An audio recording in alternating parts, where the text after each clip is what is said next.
Yirmiyahu, Jeremiah, chapter 27. At the beginning of the reign of Joachim, the son of Yoshiyahu, king of Yehuda, this word came to Yirmiyahu from Anani. Anani says this to me: Make yourself a yoke of straps and crossbars, and put it on your neck. Send similar yokes to the kings of Edom, of Moab, and of the people of Ammon, of Zor, and of Sidon by means of the envoys they send to Yerushalayim, and to Zedekiyahu, king of Yehuda. Give them this message for their masters by telling their envoys, and Adonai Sabaoth, the God of Israel, says for them to tell their masters: I made the earth, humankind, and all the animals on the earth by my great power and my outstretched arm, and I gave it to whom it seems right to me. For now I have given over all these lands to my servant Nebuchadnezzar, the king of Babel. I have also given him the wild animals to serve him. All the nations will serve him, his son and his grandson, until his own country gets its turn, at which time many nations and great kings will make him their slave.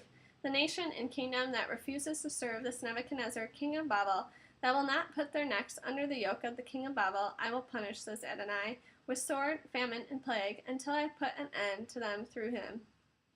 You, therefore, don't listen to your prophets, diviners, dreamers, magicians, or sorcerers when they tell you that you won't be subject to the king of Babel, for they are prophesying lies to you that will result in your being removed far from your land, with mine driving you out, so that you perish.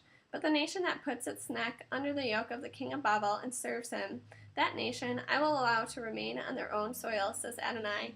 They will farm it and live there. Then I spoke to Zedekiyahu, king of Yehuda, in just the same way. Put your necks under the yoke of the king of Babel, serve him and his people, and you will live. Why would you want to die, you and your people, by sword, famine, and plague, which is what Adonai has decreed for the nation that will not serve the king of Babel? Don't listen to the words of the prophets who say to you, You will not serve the king of Babel, because they are prophesying lies to you.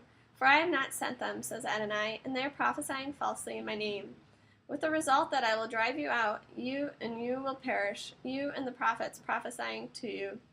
I also spoke to the Kohanim priests and to all this people.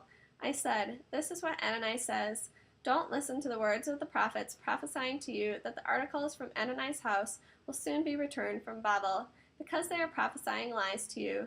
Don't listen to them. Serve the king of Babel and stay alive. Why should the city become a ruin?